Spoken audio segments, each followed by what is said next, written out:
Hello, my dear friends. In this video, we are going to discuss about one of the very simple question asked from the topic of compiler design in June 2024 net examination. Okay.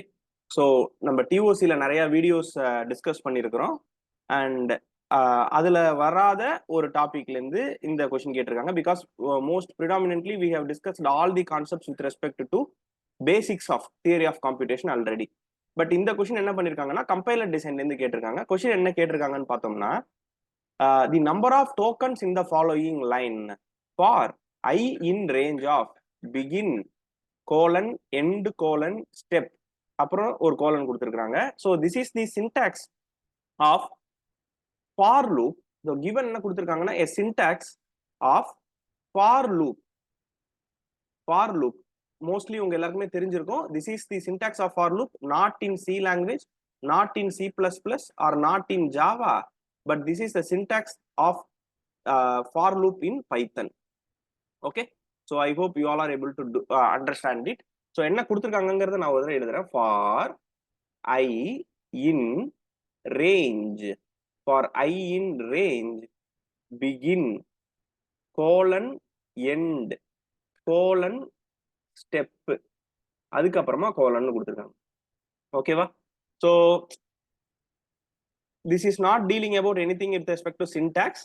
This is the proper syntax for loop in Python. அதுல எந்த விதமான டவுட்டும் உங்களுக்கு தேவையில்லை because this is a proper syntax. So begin என்ன பண்ணுதுன்னா அந்த நீங்க ஐட்ரேஷன் வேரியபிள் ஐ வச்சிருப்பீங்க இல்லையா, அந்த ஐ எங்க ஸ்டார்ட் ஆகணும் அப்படிங்கறது சொல்லுது. இந்த எண்ட் என்ன சொல்லுதுன்னா ஐ எங்க எண்ட் ஆகணும், ஐ எங்க எண்ட் ஆகணும் அப்படின்னு சொல்லுது. இந்த ஸ்டெப் என்ன சொல்லுதுன்னா ஐயோட increment, whether you are going to i do i plus plus or i plus equal to that is 2 jump ஆக போதா, இல்ல 10 போக போதா, ஐ பிளஸ் ஈக்குவல் டு 10 போக போகுது, ரைட்? ஸோ அது எப்படி போகுது அப்படிங்கறத டீல் பண்றதா இந்த ஸ்டெப்புங்கிற அந்த term. Okay, these are all some of the basics that is not needed for this question. Just இந்த கொஸ்டின் வந்ததுனால நான் இதெல்லாம் உங்களுக்கு சொல்றேன். ஸோ பிகின் அப்படிங்கிறது பைத்தன் லாங்குவேஜ்ல ஐட்ரேஷன் வேரியபிள் ஆர் ஐயோட ஸ்டார்டிங் வேல்யூ, எண்டுங்கிறது ஐயோட எண்டிங் வேல்யூ, அண்ட் ஸ்டெப்புங்கிறது நீங்க எப்படி இன்கிரிமெண்ட் பண்ண போறீங்க அப்படிங்கிறது, ரைட்டா? சரி, இதுல இன்னொரு முக்கியமான கீவேர்டு என்ன கொடுத்துருக்காங்கன்னா டோக்கன்ஸ் அப்படின்னு கொடுத்துருக்காங்க. ஓகேவா? ஸோ கம்பைலர் டிசைன்ல நம்ம என்ன பண்ண போறோம், ஜஸ்ட் கம்பைலர் டிசைனோட ஐடியாவையும் சொல்லிடுறேன். கம்பைலர் டிசைன்ல நம்ம என்ன பண்ண போறோம்னா we are going to give a programming language, we are going to give a programming language code, okay, for a compiler as a input, for a compiler as a input. And the compiler என்ன பண்ணுதுன்னா it performs two tasks. First, it is going to perform error detection. Okay, error detection, ஏதாச்சும் error இருக்கா அப்படின்னு first detect பண்ணும், நம்மள்ட்ட திருப்பி throw பண்ணும், நம்ம எரரை கரெக்ட் பண்ணி திருப்பி கம்பைல் பண்ணுவோம், ஓகே அப்படின்னு சொல்லிடும் எரரை கரெக்ட் பண்ணியிருந்தா, ரைட்டா? செகண்ட் என்ன பண்ணுதுன்னா language conversion. So language conversion from you all know that high level language to low level language இந்த கன்வர்ஷன் பண்ணுது. ஸோ கம்பைலர் எப்பயுமே high level language to low level language கன்வர்ஷன்ங்கிற ஒரு ஜாப் பண்றது கிடையாது. எரர் டிடெக்ஷனும் பண்ணும், லாங்குவேஜ் கன்வர்ஷனும் பண்ணும். சார் எரர் டிடெக்ஷன் பண்ணுமா, கரெக்டா சொல்லுங்க சார். ஆமா, கண்டிப்பா பண்ணும். சி ப்ரோக்ராம் ஒன்று எழுதுறீங்க, அது ஒரு மிஸ்டேக் பண்ணிருக்கீங்க, நீங்க கம்பைல் பண்ணும் பொழுது ஃபர்ஸ்ட் அது எரர் தானே சொல்லுது. ஓகேவா? நீங்க கொடுத்தது எல்லாத்தையும் அது லோ லெவல் லாங்குவேஜா கன்வெர்ட் பண்ணலையே, என்ன பண்ணுது அது, இந்த இடத்துல எரர் வச்சிருக்கீங்க, இந்த இடத்துல colon missing, variable name not used, எல்லாத்தையும் சொல்லுது இல்லையா? அது எல்லாத்தையும் நம்ம கரெக்ட் பண்ண ஒண்ணுதான். அது என்னவா கன்வெர்ட் பண்ணுதுன்னா high level language in C to low level லாங்குவேஜா அது கன்வெர்ட் பண்ணாது, மெஷின் லெவல் லாங்குவேஜ் அது கன்வெர்ட் பண்ணுது. Okay, I hope you are able to understand this point. So sir இந்த பர்டிகுலர் ஜாப் டோக்கன்ஸ் அப்படிங்கிறது நம்ம கொடுக்கறது ஃபார் ஐ இன் ரேஞ்ச் அப்படின்னு சொல்லி நம்ம இவ்வளவு பெருசு எழுதுறோம். இதை வந்து டோக்கன்ஸா கன்வெர்ட் பண்றது யார் சார் அப்படின்னு நீங்க கேட்டீங்கன்னா கம்பைலர் டிசைன்ங்கிற சப்ஜெக்ட்ல இதுக்காகவே ஒருத்தர் இருக்கார். அவர் பேர் என்ன, lexical analyser. So lexical analyser is a part of a compiler which converts the given language to tokens.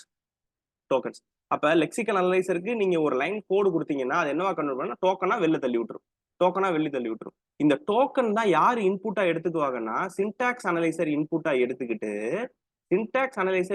எடுத்துக்கிட்டு அது என்ன பண்ணும்னா பார்ஸ் ட்ரீயா கன்வெர்ட் பண்ணி உங்களுக்கு கொடுக்கும். புரியுதா? பார்ஸ் ட்ரீயா கன்வெர்ட் பண்ணி கொடுக்கும். டிஓசியில் லாஸ்ட் வீடியோ பார்த்தோம் இல்லையா, which are the following is a possible number of possible parse trees for a given a cube னு சொல்லிட்டு இப்ப பார்ஸ் ட்ரீ எங்க கனெக்ட் ஆகுதுன்னு புரியுதா உங்களுக்கு? அப்ப லெக்சிக் அனலைசரோட ஜாப் கன்வெர்ட் ஆகி டோக்கன்ஸா வந்து டோக்கனை சின்டாக்ஸ் அனலிசிஸ் இன்புட்டா கொடுத்து அந்த இன்புட் தான் எங்க வருது? பார்ஸ் ட்ரீயா வருது. ஓகேவா? such a beautiful subject. Compiler design and TOC are hand in hand like husband and wife. Okay, they are such a beautiful subject. We will discuss it in future. Full course we will discuss, don't worry. Okay, so இப்போ வந்து நம்ம கிட்ட இப்போ வந்து parse tree இருக்கு. இதெல்லாம் ஒரு story. இப்போ நம்ம கதையில என்ன கேட்டிருக்காங்கன்னா for I in range of begin colon end colon step colon எல்லாம் கொடுத்துருக்குறேன். இப்போ நம்ம என்ன பண்ணணும்னா இதுக்குள்ள எவ்வளவு டோக்கன்ஸ் இருக்கு அப்படிங்கிறத நம்ம பார்க்கணும். ஓகேவா சார்? அது எப்படி சார் கால்குலேட் பண்றது? Everything is counted as token. எது counted as token? Everything is counted as token. So for is one token, i is one token, in one token, range one token, this brace open parenthesis is one token, begin one token, colon one token, end one token, colon one token, step one token, this parenthesis is one token and this colon is one token. So totally how many tokens are there? 12 tokens are there. 12 tokens are there. Okay, okay, suppose I will take very simple question. So the answer is straightforward. It is 12. No problem about it. Let me give you one more idea. Printf. Okay, I am learning for net exam. I am learning for net exam. Okay, so suppose I'm giving like this. How many tokens are there? With respect to the knowledge what you have got, you will tell 1 token, 2 token, 3 token, 4 token. Not like that. For printf, all the things that is present inside this double quotes, will be considered as 1 token. So token number 3, this closed will consider as 1 more token and this colon will be considered as 1 more token. So the number of tokens will be 5 for this question. So printf or anywhere you are getting double quotes, all the things that are present inside the double quotes will be considered as 1 token. This is a very important takeaway that we have to get from this, right? I hope you are able to understand it. Please comment your understanding about this video. It gives me happiness and motivate me to do more. Okay, please do subscribe to our channel. Very simple idea, 2 marks guaranteed. Thank you so much. Bye bye.